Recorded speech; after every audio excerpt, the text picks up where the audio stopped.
Kaulah segalanya di dalam hidupku.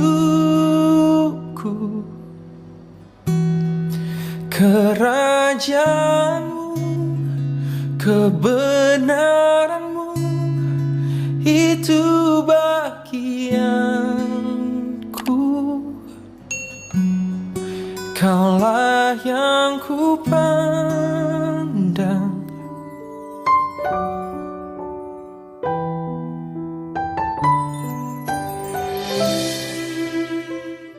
Shalom, selamat pagi Bapak Ibu Saudara yang dikasihi Tuhan. Kita mengucap syukur pagi yang indah ini kita masih boleh bersama untuk kita boleh bersekutu, memuji dan memuliakan nama Tuhan. Dan sebentar mari kita akan bersama menundukkan kepala kita mau berdoa, kita mau mohon pimpinan kepada Tuhan, supaya nanti ketika kita boleh belajar bersama-sama, kembali merenungkan setiap kebenaran firman Tuhan, firman ini nantinya boleh hidup dalam kehidupan kita, bukan hanya sekadar angin lalu, tetapi firman ini boleh menjadi bagian dalam kehidupan kita, sehingga ini boleh menjadi dasar kita boleh melangkah dalam ketetapan Tuhan. Mari kita akan berdoa.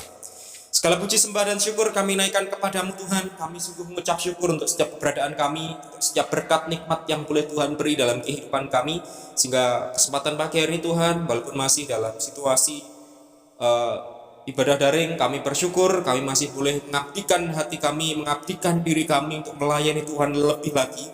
Biarlah Kau Tuhan, kami percaya Kau hadir di tengah-tengah kami, dalam keluarga kami, dalam peribadatan kami pagi hari, dimanapun kami berada, ketika kami tulus hati, ketika kami dengan sungguh-sungguh datang kepadamu, kami percaya Engkau Tuhan hadir menyertai kami. Kami percaya Engkau Tuhan hadir memimpin kami. Sehingga setiap kebenaran firman Tuhan yang boleh kami terima, setiap firman yang boleh kami dengar, ini boleh menjadi berkat bagi kami, menjadi dasar bagi kami, boleh menjadi ketetapan kami melangkahi hari lepas hari dalam kehidupan yang boleh nantinya ada dalam kehidupan kami. Kami serahkan setiap kami pribadi lepas pribadi ke dalam tangan kuasa-Mu. Tuhan menyertai, Tuhan jamah setiap hati kami. Tuhan bukakan pemahaman kami, pengertian kami. Biarlah Roh Kudus boleh senantiasa turun atas setiap kami, sehingga kami boleh semakin mengerti, kami boleh semakin memahami. Kami serahkan setiap kami pagi hari ke dalam tangan kuasa-Mu. Hanya dalam nama-Mu yang kudus kami berdoa. Amin. Shalom Bapak Ibu Saudara, mengucap syukur pagi hari ini kita boleh kembali beribadah walaupun masih mungkin di situasi PPKM, masih ada pembatasan-pembatasan, tapi kita patut mengucap syukur khususnya Kabupaten Kediri yang levelnya sudah ditingkatkan di level yang ketiga, artinya sudah mulai ada pembukaan berkala untuk beberapa sektor kegiatan masyarakat, terutama juga peribadatan. Kemarin ada info bahwa gereja sudah boleh kembali dibuka dengan catatan 25% dari kapasitas gereja. Nah, kita berharap, kita berdoa, Tuhan berikan kita kesiapan untuk nantinya kita boleh beribadah kembali di gereja. Tetapi mengucap syukur bukan karena kita dapat beribadah di gereja, karena ibadah sesungguhnya adalah dengan segenap keberadaan kita, dimanapun kita berada, ketika hati kita tulus kepada Tuhan, Tuhan ada di tengah-tengah kita. Tapi bagaimana Tuhan menyertai bangsa kita, bagaimana Tuhan melawat kota kita, ini menjadi satu hal yang menunjukkan bahwa Allah kita adalah Allah yang dahsyat. Tuhan kita adalah Tuhan yang luar biasa. Berangsur-angsur Tuhan pulihkan. Kita percaya, kita imani itu, dan bangsa kita boleh kembali pulih, kita boleh kembali hidup seperti sedia kala, dengan beraktivitas seperti biasa, karena kita percaya penyertaan datang daripada Tuhan. Bapak Ibu Saudara, mari kita akan buka kebenaran firman Tuhan kita pagi hari ini. Kita akan belajar dari kitab Filipi pasal yang kedua, ayat yang ke-30. Kita akan buka bersama-sama. Kitab Filipi pasal yang kedua ayat yang ke-30. Filipi pasal yang kedua ayat yang ke-30, demikian bunyi firman Tuhan, sebab oleh karena pekerjaan Kristus, ia nyaris mati dan ia mempertaruhkan jiwanya untuk memenuhi apa yang masih kurang dalam pelayananmu kepadaku. Perhatikan sekali lagi, ayat 30. Sebab oleh karena pekerjaan Kristus, ia nyaris mati dan ia mempertaruhkan nyawanya untuk memenuhi apa yang masih kurang dalam pelayananmu kepada. Bapak Ibu Saudara yang dikasih Tuhan, bagian firman Tuhan kitab Filipi ini bagian yang ditulis oleh Rasul Paulus, ditujukan kepada jemaat Tuhan di Filipi pada waktu itu. Kalau kita perhatikan bagian firman Tuhan, khususnya di pasal yang ketiga yang kita baca tadi, ini ditulis oleh Rasul Paulus, ditujukan kepada jemaat di Filipi. Paulus menulis bagian firman ini, pesan ini ketika dia sedang ada di dalam penjara. Pagi hari ini kita mau belajar bersama. Saya berjudul bagian firman Tuhan pagi hari ini, memberi diri untuk Tuhan. Mungkin kita sering mendengar kata memberi diri, tetapi bagaimana maksud dari memberi diri untuk Tuhan? Saya sering sampaikan di dalam bagian khotbah-khotbah, dalam bagian firman yang saya sampaikan, bahwa memberi diri untuk Tuhan berbicara tentang pelayanan kita. Ketika kita melayani Tuhan, artinya bukan berbicara talenta kita, seberapa banyak talenta kita, seberapa pandai kita, seberapa pinter kita ngomong, seberapa tinggi wawasan kita tentang berteologia, biblika, enggak. Tetapi memberi diri untuk Tuhan, berbicara tentang pelayanan kita, hati kita untuk Tuhan. Bagaimana kita memberi diri segenap hidup kita untuk Tuhan. Nah, pagi hari kita mau belajar bersama-sama. Bagaimana kita memberi diri untuk Tuhan. Apa yang harus kita lakukan untuk memberi diri kepada Tuhan. Kalau Bapak Ibu Saudara perhatikan dalam Filipi pasal yang kedua, ayat yang ke-30, di situ Rasul Paulus menulis pesan kepada jemaat Tuhan di Filipi, sebab oleh karena pekerjaan Kristus ia nyaris mati dan ia mempertaruhkan jiwanya untuk memenuhi apa yang masih kurang dalam pelayanan kepadaku. Ada kata yang hampir mati. Kira-kira siapa yang hampir mati di sini, Saudara? Yang dikatakan Rasul Paulus, karena pekerjaan Kristus ia nyaris mati. Bapak Ibu Saudara, kisah ini berbicara tentang perjalanan Epaphroditus. Jadi Epaphroditus itu adalah seorang Kristen Makedonia dari Filipi. Dia jemaat rintisan Rasul Paulus, jemaat Filipi. Jadi ketika pada waktu itu Rasul Paulus ditangkap dan dipenjara di Roma, jemaat Tuhan di Filipi ini mendengar berita tentang Rasul Paulus. Nah, untuk itu jemaat-jemaat di Filipi ini mengumpulkan barang-barang yang sedianya nanti akan dikirimkan untuk kebutuhan Rasul Paulus selama di penjara, selama ada di Roma. Nah, untuk itu jemaat Filipi memilih seorang Epaphroditus. Epaphroditus ini bisa dikatakan dia salah satu jemaat utusan yang diutus untuk membawa barang kepada Rasul Paulus untuk kepenuhan apa yang memenuhi kebutuhan Rasul Paulus. Sebenarnya tujuannya hanya satu, dia hanya dikatakan mungkin gambaran kata kasarnya sebagai kurir. Jadi dia kurirnya jemaat di Filipi untuk Rasul Paulus. Nah, Saudara, tapi kenapa kalau hanya sebatas kurir kok dikatakan karena pekerjaan Kristus ia nyaris mati? Memang apa yang dilakukan oleh seorang Epaphroditus? Nah, Bapak Saudara, sedianya memang seperti itu. Dia hanya sebagai pembawa pesan, dia hanya sebagai pembawa barang untuk mencukupi kebutuhan Rasul Paulus selama di penjara. Tapi ketika dia sampai di Roma, ternyata kenyataannya berbeda. Ketika dia melihat Rasul Paulus, hatinya berbeda. Ada dorongan dalam hatinya untuk melayani Rasul Paulus lebih lagi. Makanya dikatakan ketika itu bukan hanya sekedar mengantar, tapi dia juga menjadi abdinya Rasul Paulus. Tapi bagaimana mungkin sebagai abdi bisa dikatakan karena pekerjaan Kristus? Apakah menjadi abdi kalau bahasa kasarnya mungkin pembantu seperti itu yang menolong Rasul Paulus? Kenapa bisa dikatakan sebagai pekerjaan karena pekerjaan Kristus mempertaruhkan jiwanya untuk memenuhi apa yang masih kurang dalam pelayanannya kepadaku? Saudara, hati seorang Epaphroditus ini loh yang berbeda.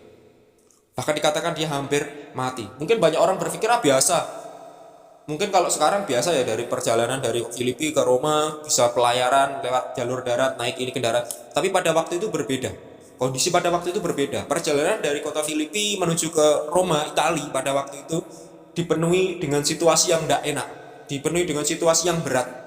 Sampai akhirnya dia tiba di sana, dia membaktikan dirinya bukannya sekedar mengantar barang, tetapi dia juga membantu Rasul Paulus. Sampai akhirnya dikatakan dia sakit. Dan Rasul Paulus menulis surat ditujukan kepada jemaat di Filipi. Ini gambaran besar apa yang tertulis dalam pasal yang kedua, khususnya di ayat yang ke-30 pada waktu itu. Kemudian apa hubungannya dengan judul bagian firman Tuhan pagi hari, memberi diri untuk Tuhan?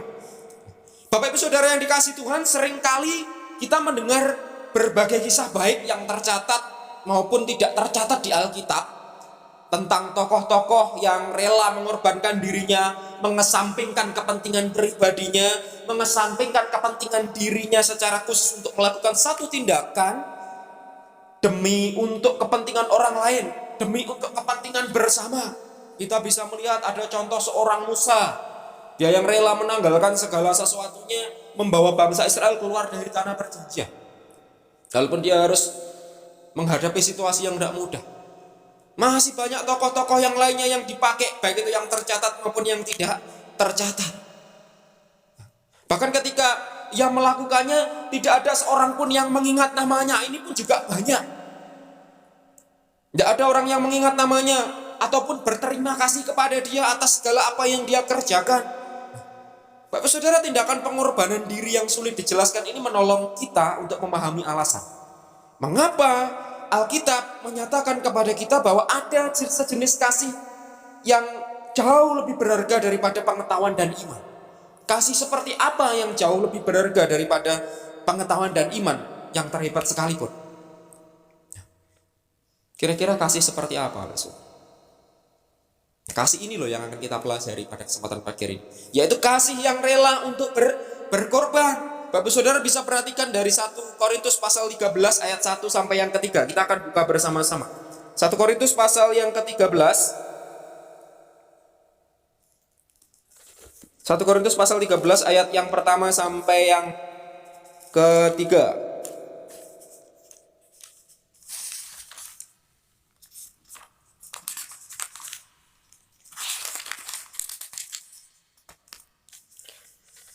Sekalipun aku dapat berkata-kata dengan semua bahasa manusia dan bahasa malaikat, tetapi jika aku tidak mempunyai kasih, aku sama dengan gong yang berkumandang dan canang yang bergemerincing. Sekalipun aku mempunyai karunia untuk bernubuat, dan aku mengetahui segala rahasia dan memiliki seluruh pengetahuan, dan sekalipun aku memiliki iman yang sempurna untuk memindahkan gunung, tetapi jika aku tidak mempunyai kasih, aku sama sekali tidak berguna. Ayat 3. Dan sekalipun aku membagi-bagikan segala sesuatu yang ada padaku, bahkan menyerahkan tubuhku untuk dibakar, tetapi jika aku tidak mempunyai kasih, sedikit pun tidak ada faedah bagiku. Bapak Ibu Saudara yang dikasih Tuhan, ini loh poin pentingnya. Memberi diri untuk Tuhan. Memberi diri untuk Tuhan ini mengerucut kepada satu sikap. Apa? Mengorbankan diri. Rela berkorban. Nah, ini kasih yang jauh lebih berharga daripada sekedar pengetahuan, daripada iman yang terhebat sekalipun, yaitu kasih yang rela berkorban. Nah, Bapak Ibu Saudara yang dikasih Tuhan, tindakan seperti ini memang tidak mudah untuk dilakukan. Kita tidak akan menemukan setiap orang melakukan hal seperti ini. Nah, hal inilah yang pada akhirnya menyebabkan Rasul Paulus pada waktu itu meratap, karena lebih banyak orang hanya mempedulikan dirinya sendiri daripada berkorban demi Kristus. Orang lebih mengutamakan aku daripada Tuhan. Orang lebih mengutamakan kepentinganku daripada kepentingan Tuhan. Nah, itulah sebabnya ia merasa bersyukur untuk Epafroditus pada waktu itu, rekan sekerjanya. Kenapa Rasul Paulus katakan rekan sekerjanya? Padahal tadi di awal saya katakan bahwa dia ini ibarat seperti kurir yang hanya membawa barang, kemudian sampai di sana dia menjadi abdinya Rasul Paulus, pembantu, bahasa kasarnya seperti itu. Kenapa kok Rasul Paulus menyebut Epafroditus ini sebagai rekan sekerja? Bapak Ibu Saudara, kembali lagi bagian firman Tuhan yang kita baca tadi dari 1 Korintus pasal 13 tadi. Ada kasih luar biasa dalam diri seorang Epafroditus.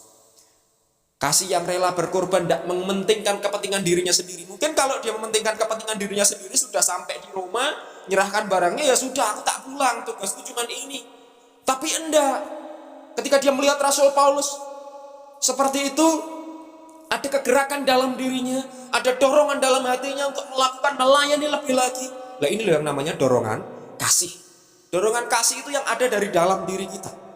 Tidak hanya sekedar ngomong, tidak hanya sekedar disampaikan, tapi ada dorongan dalam diri yang pada akhirnya menggerakkan seluruh kegerakan dalam dirinya. Sama seperti apa yang dilakukan oleh Epafroditus, sampai dikatakan dia sekarat hampir mati.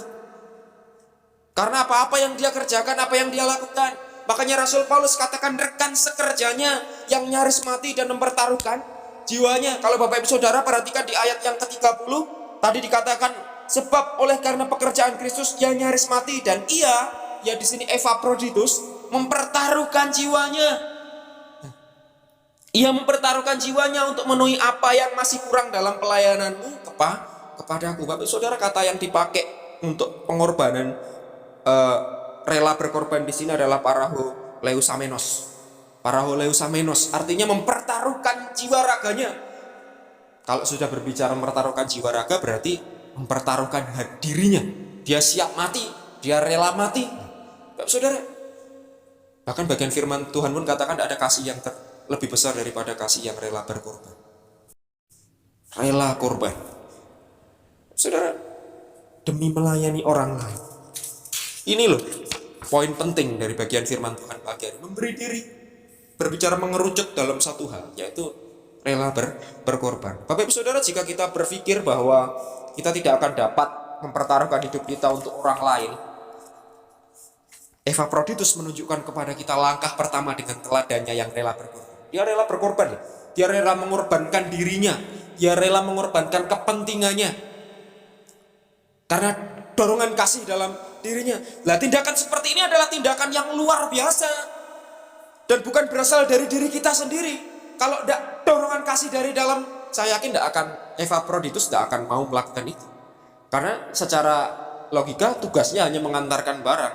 Saya katakan tadi di awal, ibarat kurir, hanya mengantarkan kebutuhan Rasul Paulus selama masa tahanannya. Nah, tindakan ini adalah tindakan yang luar biasa. Kenapa saya katakan luar biasa? Karena bukan berasal dari diri kita sendiri. Tindakan ini berasal dari Roh Allah yang mendorong dari dalam diri. Datangnya dari dalam, dari hati nurani yang paling dalam, yang dapat memberi kita kerinduan, kemampuan untuk dapat melakukannya terhadap orang lain. Tanpa dorongan kasih dari dalam diri, tidak akan bisa. Bapak Ibu Saudara yang dikasih Tuhan, banyak dari kita orang percaya mungkin awalnya berpikir bahwa sebuah pengorbanan, mengorbankan diri, ini adalah satu gambaran yang indah, adalah gagasan yang menawan hati. Saya yakin dan percaya setiap kita, sejari kita lahir, kita punya pandangan, kita punya gambaran bahwa kita harus menolong orang lain. Dari hati kecil kita yang paling dalam. Sesungguhnya banyak orang percaya mungkin awalnya berpikir bahwa pengorbanannya adalah satu gambaran yang indah, yang harus dilakukan oleh setiap orang. Gagasan yang menawan hati. Tetapi kalau kita perhatikan, mungkin awalnya seperti itu. Wah, luar biasa, aku bisa menolong, wah senang. Rasanya berbeda ketika kita memang berbeda. Ketika kita mampu menolong orang lain dengan keberadaan diri kita, rasanya luar biasa. Ada kepuasan dalam diri kita. Ada kepuasan dalam diri kita. Namun kalau kita perhatikan mungkin itu awalnya seperti itu. Tetapi coba tunggu sampai kita melalui satu pengorbanan ke pengorbanan yang lainnya. Bapak Saudara, ketika kita memulai pengiringan, mengawalinya dengan tekad yang berkobar-kobar, saya sering katakan bahwa segala sesuatu itu diawali dengan semangat mesti. Semangat berkobar-kobar seperti itu. Begitu pula dalam hal pengorbanan, kita ingin melayani karena kita mengasihi Tuhan dan ingin menyenangkan hatinya Tuhan secara khusus. Saat itu rasanya kita siap untuk melakukan apapun juga. Pokoknya semuanya untuk Tuhan. Hidupku untuk Tuhan. Semuanya aku lakukan untuk Tuhan. Tapi perhatikan Bapak Saudara, ketika kita tidak punya dorongan dari dalam diri dan itu hanya untuk kepuasan diri kita secara pribadi, lebih-lebih lagi ada tendensi di balik itu semuanya, tanpa ada dorongan dari Roh Kudus dari dalam diri kita. Saudara, pada akhirnya apa? Seberapa banyak dari kita yang ketika sampai di satu titik, ketika kita sampai di satu titik, merasa bahwa pengorbanan yang dilakukan ini sudah terlalu banyak. Wah, pengorbananku sudah banyak. Lebih-lebih lagi ketika berbicara pelayanan, wah aku sudah melayani Tuhan ini, itu, tapi kok rasanya tidak ada harga. Tuhan kok masih seperti ini sih Tuhan? Aku sudah melayani Tuhan seperti ini, seperti itu, tapi kok masih seperti ini saja? Pernah kita ada di satu titik seperti ini? Ketika segala sesuatu diawali dengan rasa berkobar-kobar, dengan api semangat yang luar biasa. Semuanya untuk Tuhan, praise the Lord, semuanya hanya untuk Tuhan. Aku beri yang terbaik untuk Tuhan. Tapi ketika kita tiba di satu titik yang namanya titik jenuh. Setiap orang pasti ada, pernah tiba di titik ini, titik jenuh. Merasa bahwa pengorbanan yang dilakukan sudah terlalu banyak, rasanya mulai terasa merugi. Tidak ada untungnya aku melakukan ini. Pada akhirnya Bapak Saudara, kita menjadi semakin lelah, kita menjadi rasa-rasanya menjadi capek dengan semua pengorbanan kita yang tidak ada ujungnya, yang tidak ada manfaatnya, yang tidak ada hasilnya. Itu semua ketika pikiran kita mengontrol diri kita, bukan berasal dari dalam hati kita. Pada akhirnya apa? Kemudian tanpa kita sadari, kita mulai tawar-menawar dengan Tuhan. Kita mulai negosiasi dengan Tuhan. Tuhan, aku sudah melakukan ini. Tuhan, aku sudah melakukan itu. Sekarang apa bagian yang aku terima Tuhan? Kalau pada akhirnya kita tidak menerima apa yang kita mau, pada akhirnya lari daripada Tuhan. Mulai tawar-menawar dengan Tuhan. mencoba bernegosiasi dengan Tuhan. Apa yang rela kita korbankan dan yang tidak. Bapak Ibu Saudara yang dikasih Tuhan, ini yang pada akhirnya menjadi pesan Tuhan bagi kita pagi hari ini. Berbicara tentang memberi diri, secara mengerucut kita berbicara tentang rela berkorban. Bapak Saudara, tidak ada pekerjaan Tuhan yang dapat kita kerjakan dengan benar tanpa kita rela mengorbankan kepentingan kita di dalam melakukannya. Contohnya apa, Bapak Saudara? Saat ini, di tengah situasi saat ini, tanpa ada kemauan dalam diri kita, dorongan dalam diri kita untuk rela berkorban, kita tidak akan pernah bisa sampai di titik ini. Nah, Saudara, tidak akan ada visi Tuhan yang dapat kita capai tanpa melibatkan pengorbanan pribadi kita demi mencapainya. Bapak Ibu Saudara, dari Bapak Ibu Saudara kecil sampai sekarang Bapak Ibu Saudara mungkin sukses menjadi besar. Adakah kesuksesan yang Bapak Ibu Saudara rasakan saat ini tanpa yang namanya sebuah pengorbanan? Saya rasa tidak ada. Segala titik yang kita terima sampai saat ini, segala titik yang kita capai sampai saat ini, semuanya ada berdiri di atas segala pengorbanan. Bukan hanya pengorbanan diri kita sendiri, tapi ada pengorbanan orang tua kita yang rela mendidik kita, ada pengorbanan orang-orang di sekitar kita yang rela berkorban untuk keberadaan kita. Saudara, tidak ada segala sesuatu yang dapat dicapai tanpa yang namanya sebuah pengorbanan. Bahkan tidak ada visi Tuhan yang dapat kita capai tanpa melibatkan pengorbanan pribadi kita dalam mencapainya. Ketika kita berbicara pelayanan, kita pun juga harus rela berkorban. Mengorbankan apa? Waktu kita. Contohnya ketika kita beribadah saat ini, rela mengorbankan ego pribadi kita. Saya tidak pernah tahu Bapak Ibu Saudara ibadah atau tidak pada dalam kesempatan online seperti saat ini, karena saya tidak bisa melihat Bapak Ibu Saudara. Makanya ini menjadi contoh dalam diri kita. Rela berkorban, rela tidak mengorbankan waktunya untuk Tuhan, rela tidak mengorbankan egonya untuk Tuhan. Bapak Ibu Saudara, tidak ada visi Tuhan yang dicapai tanpa adanya pengorbanan dari dalam diri. Nah, kerelaan seseorang untuk siap berkorban bagi Tuhan, ini yang pada akhirnya membuat Tuhan melirik dirinya untuk dilibatkan dalam rencananya yang besar. Kalau Bapak Ibu Saudara mau kita dilibatkan Tuhan dalam rencana Tuhan yang besar, patri ini dalam diri Bapak Ibu Saudara, berikan kerelaan dari dalam diri, memberi diri untuk Tuhan. Saudara, kita sudah diajarkan Tuhan Yesus sendiri secara langsung. Kita tahu bagaimana pengorbanan Tuhan Yesus di atas kayu salib. Dia yang rela menjadi sama dengan manusia. Dia yang rela mati di atas kayu salib menebus dosa dan pelanggaran Bapak Ibu Saudara dan saya, seluruh makhluk yang ada di dunia ini. Yesus sendiri telah mengajarkan makna sebuah pengorbanan dengan cara menyerahkan nyawanya di atas kayu salib demi kita. Lah, bagaimana dengan kehidupan Bapak Ibu Saudara dan saya? Apakah kita hanya menjadi pribadi yang menikmatinya saja? Sudahkah kita memberi diri untuk Tuhan? Sudahkah kita rela mengorbankan diri kita untuk Tuhan? Kalau memang sudah, rela berkorban yang seperti apa yang sudah kita berikan untuk Tuhan? Bapak Ibu Saudara yang dikasih Tuhan, pagi hari ini saya rindu untuk kita boleh belajar bersama-sama. Ada beberapa pengertian tentang apa yang dimaksud dengan tindakan rela berkorban untuk sesuatu yang lebih penting. Apa yang harus kita lakukan? Mari kita akan perhatikan bersama-sama. Bapak Ibu Saudara, yang pertama mari kita akan perhatikan dari kitab Kejadian pasal yang ke-44 ayat yang ke-33. Kejadian pasal yang ke-44 ayat yang ke-33. Demikian bunyi firman Tuhan. Oleh sebab itu baiklah hambamu ini tinggal menjadi budak tuanku menggantikan anak itu, dan biarlah anak itu pulang bersama-sama dengan saudaranya. Perhatikan sekali lagi. Oleh sebab itu baiklah hambamu ini tinggal menjadi budak tuanku menggantikan anak itu, dan biarlah anak itu pulang bersama-sama dengan saudaranya. Bapak Saudara, background dari kisah ini berbicara ketika Yusuf kembali bertemu dengan saudara-saudaranya yang lain ketika kelaparan terjadi, dan pada akhirnya ketika mereka pulang didapati ada piala di dalam karung beras Benyamin. Nah, ini sebuah pelanggaran pada waktu itu, dan pada akhirnya kita tahu bersama seorang Yehuda, dia rela berkorban, mengorbankan dirinya. Dia tahu bahwa Benyamin ini anak kesayangan bapaknya Yakub. Dia tahu pasti Yakub akan bersedih. Makanya dia rela menggantikan nantinya Benyamin untuk kesalahan yang akan ditimpakan ke dalam kehidupannya. Nah, Bapak Saudara, dari bagian firman Tuhan yang kita baca di ayat yang ke-33 di pasal yang ke-44, rela berkorban yang seperti apa yang harus ada dalam kehidupan kita sehingga kita mampu bisa dikatakan memberi diri kita kepada Tuhan. Yang pertama adalah rela mengesampingkan kenyamanan diri sendiri. Ini penting yang harus ada dalam kehidupan kita. Karena kenyataannya dunia saat ini begitu luar biasanya memanjakan kehidupan orang-orang saat ini. Tawaran-tawaran dunia begitu menggiurkan. Sehingga ketika kita tidak rela berkorban untuk mengesampingkan kenyamanan diri kita, pada akhirnya kita akan hanya terkungkung di dalam zona nyaman kita. Pada akhirnya itu yang tidak membuat diri kita bertumbuh. Bukan semakin bertumbuh, justru kenyamanan yang kita terima ini justru membuat iman kita semakin merosot. Nah, ini pesan Tuhan yang pertama yang harus ada dalam kehidupan kita. Rela mengesampingkan kenyamanan dari diri sendiri.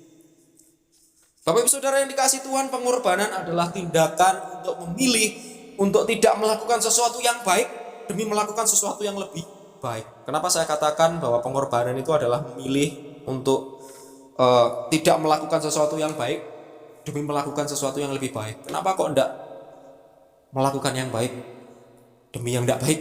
Gitu Pak. Kenapa kok harus memilih untuk tidak melakukan sesuatu yang baik untuk melakukan sesuatu yang lebih baik? Kenapa saya katakan demikian? Karena pada dasarnya ketika kita merelakan diri kita, mengesampingkan kenyamanan dari diri kita, itu dikatakan bahwa kita memilih untuk melakukan sesuatu yang lebih baik. Karena apa? Karena apa yang enak, nyaman untuk diri kita, seringkali kita pandang itu semua baik. Makanya tidak melakukan sesuatu yang baik di sini adalah yang baik untuk diri kita sendiri, untuk kepuasan diri kita sendiri, tapi rela melakukan sesuatu yang lebih baik untuk kepentingan bersama, untuk kepentingan orang lain. Sama seperti apa yang dilakukan oleh Epaphroditus di bagian yang pertama tadi. Dia mengesampingkan kepentingan pribadinya, padahal tugasnya hanya menjadi kurir, bawa barang untuk kepentingan kebutuhan Rasul Paulus. Tapi terlepas dari itu semua, ketika dia berhadapan dengan Rasul Paulus, ada dorongan dalam dirinya, roh Tuhan bekerja dalam dirinya, sehingga dia rela untuk menjadi abdinya Rasul Paulus, menolong Rasul Paulus, membantu Rasul Paulus selama dia masih ada di dalam penjara, sampai dikatakan dia sekarat hampir mati karena satu pekerjaan Tuhan. Makanya Rasul Paulus katakan, rekan sekerjaku. Saudara, ini loh makna sebuah pengorbanan. Memilih untuk tidak melakukan sesuatu yang baik demi melakukan sesuatu yang lebih baik. Dalam artian segala sesuatu yang lebih baik, bukan untuk kepentingan diri kita secara pribadi. Bapak Ibu Saudara yang dikasihi Tuhan, ketika kita berbicara pengorbanan, ada banyak sekali pengorbanan yang dilakukan Tuhan dan manusia. Salah satunya adalah kisah pengorbanan Yehuda. Dari bagian firman Tuhan yang kita baca ini, dari pasal yang ke-44 ayat yang ke-33. Pengorbanan Yehuda. Tapi saudara, kalau kita perhatikan ayat yang pertama di pasal yang ke-44, Bapak Ibu Saudara bisa melihat di sana ada tindakan Yusuf. Tindakan Yusuf ini membuat para saudaranya terpaksa kembali ke Mesir. Karena apa? Karena pialanya kedapatan ada di karung Benyamin. Benyamin ini adik terkecilnya. Kalau Yusuf dikatakan nomor 2 dari yang terakhir, Benyamin ini adiknya. Tindakan seorang Yusuf ini akhirnya membuat para saudaranya terpaksa mereka harus kembali lagi ke Mesir. Karena apa? Pialanya kedapatan ada di karung Benyamin. Saat sampai di rumah Yusuf, mereka mendapati kenyataan bahwa Benyamin harus dihukum menjadi budak dengan tuduhan mencuri. Dengan tuduhan mencuri piala. Tapi saudara bisa perhatikan ayat 17 di pasal yang ke-44. Bapak saudara, dalam posisi yang demikian Yehuda tahu bahwa anak dan istrinya di rumah menantikan kedatangannya, pasti dengan harap cemas.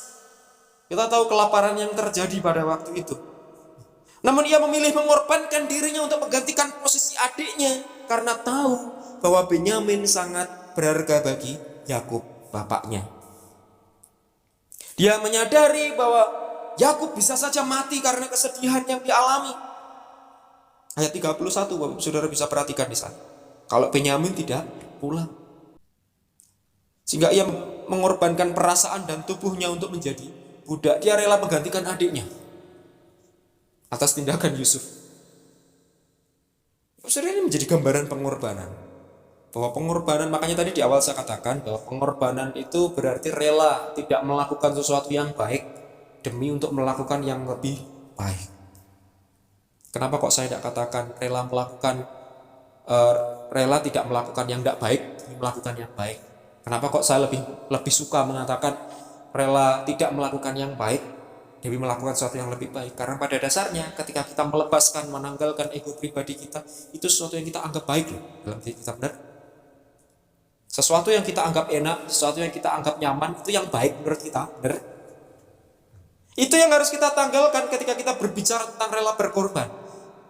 Ketika kita berbicara tentang rela berkorban, itu yang harus kita lepaskan. Rela melepaskan sesuatu yang baik untuk melakukan yang lebih baik, bukan untuk kepentingan diri pribadi kita, tapi berpikir untuk kebaikan bersama. Ketika kita berbicara pengorbanan yang seperti ini, pada dasarnya kita berbicara tentang visi ke depan. Tidak hanya melulu untuk kepentingan pribadi kita secara personal, tapi juga melihat dampaknya nanti seperti apa yang akan terjadi.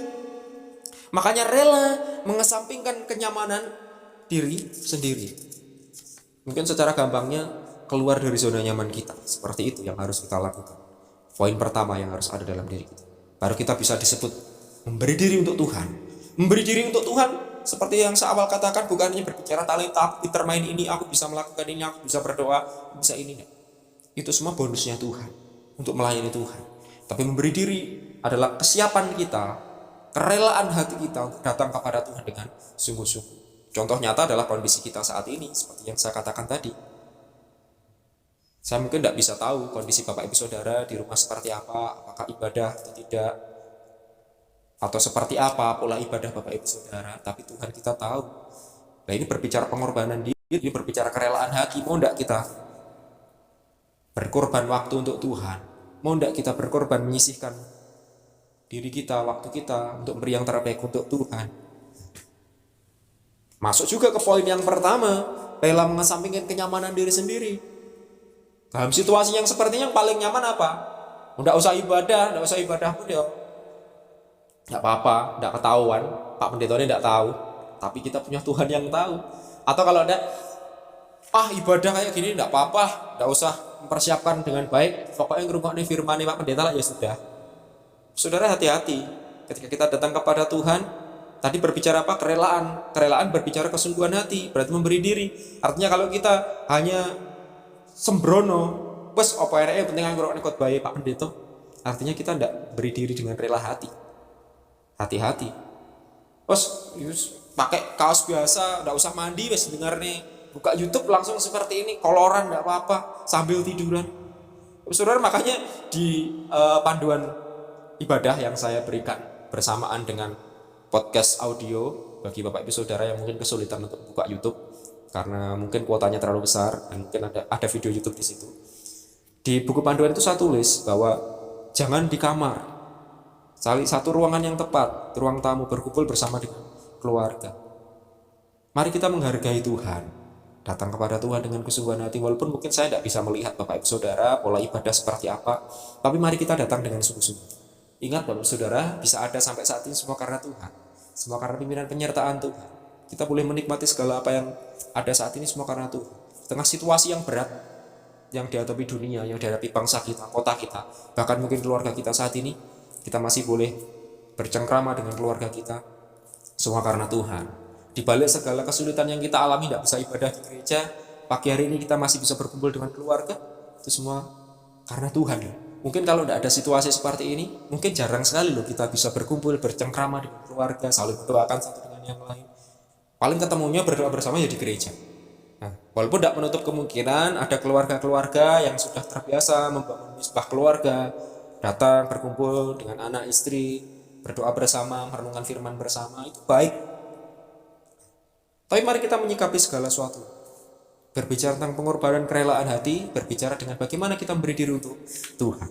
Sama seperti apa yang dilakukan Epaphroditus tadi, sama seperti apa yang dilakukan oleh Yehuda, menggantikan adiknya, rela menggantikan adiknya, rela menanggalkan ego pribadinya. Epaphroditus tadi juga demikian, dia rela menanggalkan ego pribadinya, kepentingan pribadinya, karena ada dorongan dari dalam diri. Mari kita melihat hati kita. Kalau kita boleh ada sampai saat ini, itu semua karena pengorbanannya Tuhan, karena kerelaan hatinya Tuhan berkorban di Bapak Ibu Saudara dan saya. Mari kita datang kepada Tuhan dengan kesungguhan hati, kerelaan hati, Bagaimana Tuhan mendidik hati kita sehingga kita boleh menjadi pribadi yang dewasa di dalam Tuhan. Bapak Ibu Saudara yang dikasihi Tuhan, Bapak Surgawi dan sebagian tokoh-tokoh dalam Alkitab yang sudah kita baca, seringkali kita dengar, mereka sudah melakukan pengorbanan. Kita tahu ada Abraham, ada Musa, ada Elia, ada Elisa. Perjanjian lama banyak sekali, perjanjian baru. Ada Tuhan Yesus, ada para rasul, ada Rasul Paulus. Masih banyak lagi yang lainnya. Mereka sudah melakukan pengorbanan. Bapa mengorbankan anaknya karena dia tahu itulah yang terbaik untuk kita. Bahkan ketika dalam konteks perjanjian lama ada Abraham yang diminta Allah untuk mengorbankan anak sulungnya, anak kesayangannya yang ditunggu sudah sedemikian lamanya bertahun-tahun, tapi apa yang dia lakukan? Apakah dia menggenggam berkat itu? Tidak. Dia rela mengorbankan karena dia percaya semuanya datang daripada Tuhan. Tuhan memberi, Tuhan yang mengambil. Terpujilah nama Tuhan. Itu pula yang harus kita patri dalam kehidupan kita. Kita bisa hidup sampai hari ini karena ada banyak orang rela berkorban bagi kita. Dari kita bayi sampai saat ini. Itu harus kita sadari. Bapak Ibu Saudara dan saya, kita bisa sampai di titik ini. Kesehatan yang kita terima, kekuatan yang kita terima, kesuksesan mungkin yang kita terima. Semuanya itu adalah hasil dari pengorbanan. Orang-orang di sekitar kita, orang tua kita yang berjerih lelah untuk kita. Jadi Bapak Ibu Saudara yang masih sehat, kuat, bersyukurlah. Semua kita ada semua karena kemurahan Tuhan. Maka dari itu bagian firman pagi hari ini mengingatkan kepada kita untuk kita hidup rela berkorban. Sayangi orang tuamu, sayangi anakmu, sayangi saudaramu. Anak-anak yang orang tuanya masih utuh, sayangi mereka, hormati mereka. Jangan sampai menyesal di kemudian hari ketika mereka sudah tidak ada. Justru dalam kondisi seperti ini, saling perekat hubungan, saling mengasihi satu dengan yang lain. Bagian firman Tuhan pagi hari ingatkan kepada kita untuk kita rela berkorban, mengesampingkan kepentingan pribadi kita. Sudahkah kita berkorban untuk orang-orang yang terkasih? Ataukah kita maunya mereka berkorban untuk kita, tapi kita tidak mau berkorban? Nah, mari kita melihat ke dalam hati kita. Sudahkah kita berkorban untuk orang-orang yang kita kasih? Untuk membuktikan kasih dalam prakteknya kita harus berkorban. Karena tidak ada kasih yang terbesar dari sebuah pengorbanan. Tanpa sebuah pengorbanan, Tuhan Yesus pun dia rela berkorban untuk Bapak Ibu Saudara dan saya, sehingga Bapak Ibu Saudara dan saya boleh ada sampai saat ini. Ini yang pertama, Bapak Saudara, rela mengesampingkan kepentingan pribadi. Yang kedua, Filipi pasal yang pertama ayat yang ke-29. Filipi pasal yang pertama ayat yang ke-29. Perhatikan Bapak Ibu Saudara. Sebab kepada kamu dikaruniakan bukan saja untuk percaya kepada Kristus, melainkan juga untuk menderita untuk Dia. Bapak Ibu Saudara, yang pertama tadi kita rela mengesampingkan kepentingan pribadi kita, diri kita sendiri. Kalau yang kedua berbicara apa yang harus kita lakukan, rela menderita demi Kristus. Bukan hanya untuk sesama. Kalau tadi mengesampingkan diri kita, saya katakan bahwa pengorbanan itu berbicara bagaimana kita tidak melakukan yang baik untuk melakukan yang lebih baik. Tetapi konteks yang kedua berbicara, kalau berbicara konteks salib bukan hanya sejajar saja, tapi kita juga harus ke atas. Yang kedua, rela menderita demi Kristus. Ayat 29 tadi katakan, sebab kepada kamu dikaruniakan bukan saja untuk percaya kepada Kristus, melainkan juga untuk menderita untuk Dia. Bapak Saudara, kita ada di sini bukan hanya untuk percaya saja, tapi juga untuk menderita bagi Dia. Jangan maunya enak-enak saja tapi tidak mau menderita. Wong Tuhan kita saja juga menderita di atas kayu salib, kalau kita maunya enak-enak saja.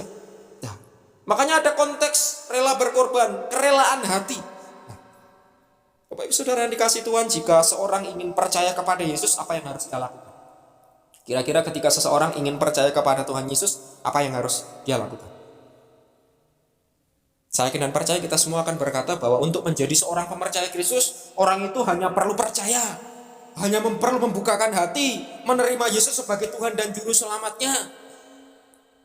Juru Selamat, Raja segala raja dalam hidupnya, hanya perlu percaya bahwa Yesus telah dipaku di atas kayu salib karena dosa dan pelanggaran setiap kita. Dia yang telah dibangkitkan dan di hari yang ketiga. Nah, mungkin itu gambaran yang kita terima ketika ditanya, kalau seseorang mau percaya kepada Tuhan, apa yang harus dia lakukan? Percaya Tuhan sebagai Tuhan dan Juru Selamat.